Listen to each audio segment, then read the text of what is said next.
All right, guys, welcome back to the channel. I just want to do an update. So I sold two Surging Sparks about 2 weeks ago. So I just got the payout for it, and I did everything on eBay.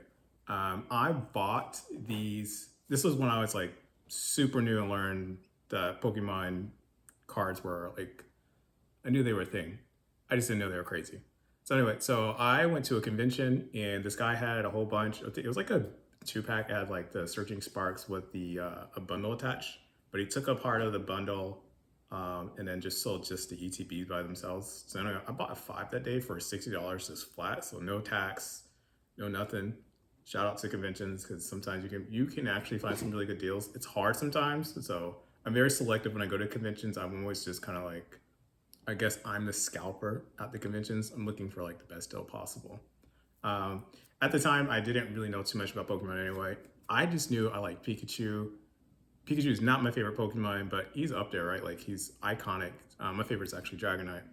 Uh, and then, so anyway, I thought this was like a great deal. And I was just learning about Pokemon too. So I didn't realize there's like a difference between specialty sets and like mainline sets either. So I didn't realize that this was like a mainline set. I just knew that Pikachu on it, and it was $60. And I remember watching a video for, is it Pokechuck? I think it was, yeah, I'm pretty sure it was Pokechuck.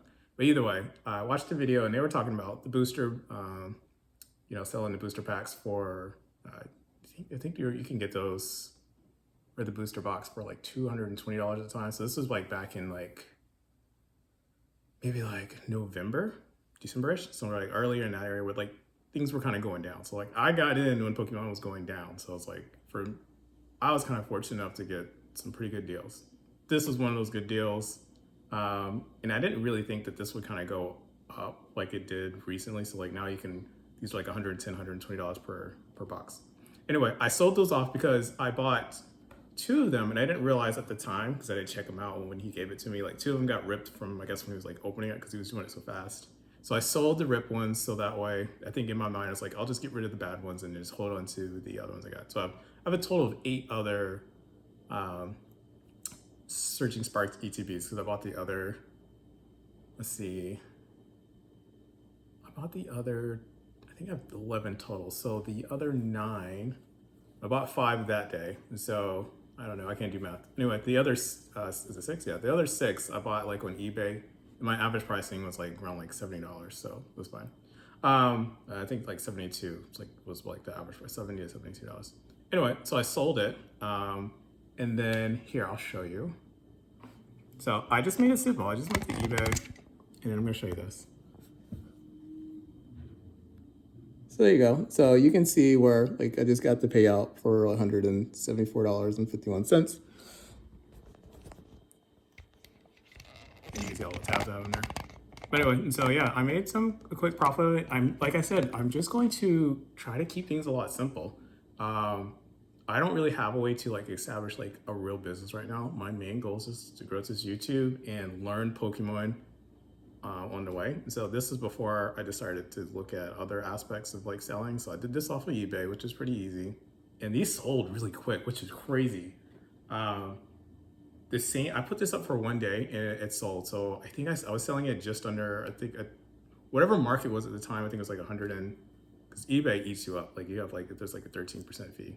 I'd have to look it up. But anyway, I'm pretty sure I sold these for like $105 each or something like that because I took off like 10% for them being both damaged. The other ones I have were not damaged. So anyway, so my goal now with Surging Sparks is I'm going to hold these a little longer. I think what profit was that, like 45%?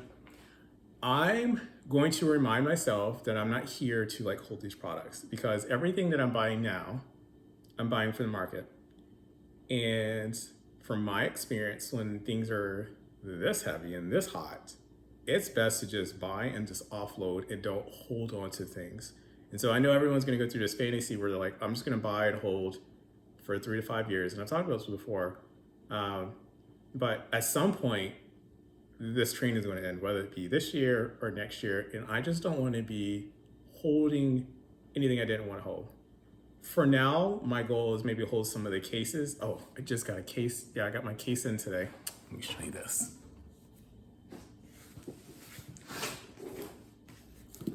It's nice. Isn't she pretty? Look at that. Prismatic. This is my first prismatic case that I got in.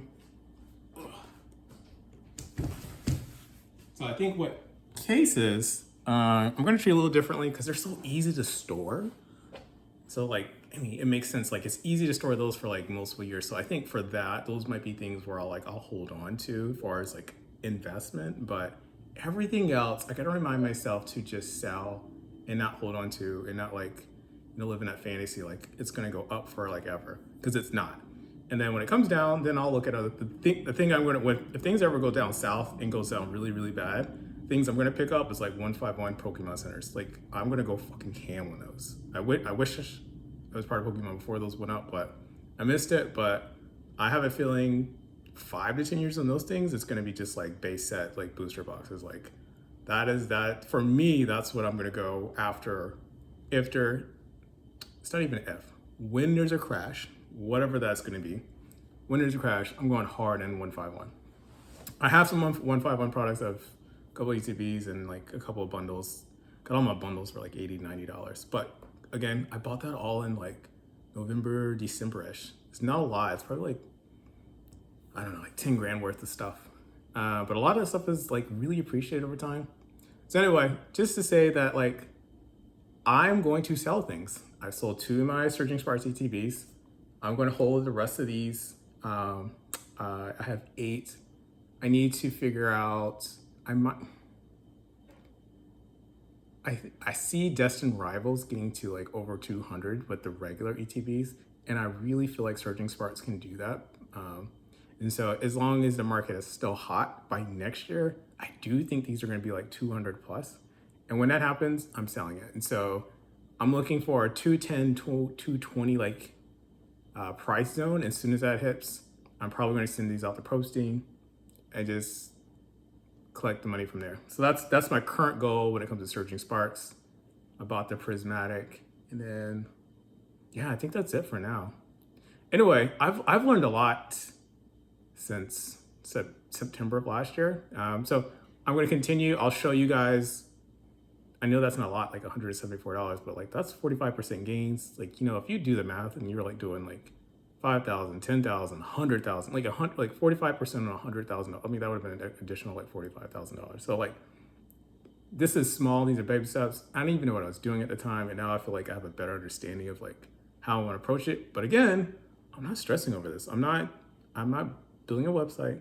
I'm not doing any of that. I don't see the point right now. I'd rather just learn, because this is already like, if I was going to build a website, I should have done it like last year or the year before. That would have been the time to do it. So now the time is to sell stuff and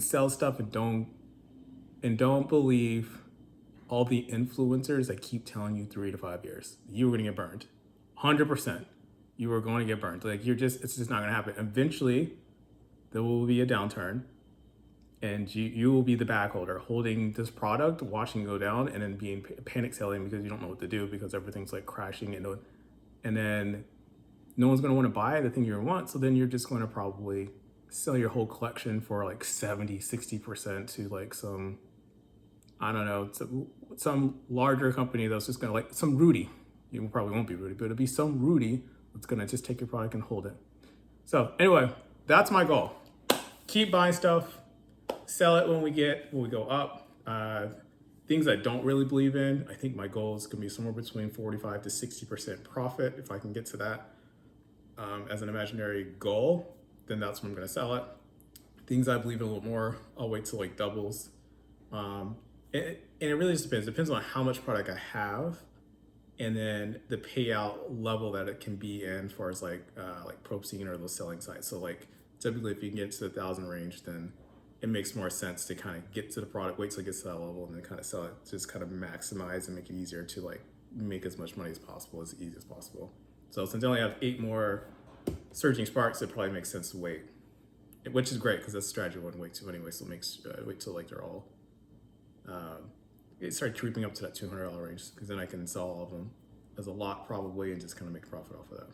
So anyway, if you enjoyed the content, thank you for listening to my rant. I'll kind of just update you guys on exactly what I'm doing every time I sell something and post something from here on out. I've sold some other things, like I sold like a bundle of like what the heck is that? The one at Shrouded Fables. I sold like 2 bundles of those. I bought those for like $30 and then sold them all for 60 each, so about 120. So I make double money on that, so like 50%. Not 50%, but 100 gains on that. So anyway, that's what we're gonna keep doing. Anyway, thank you for listening.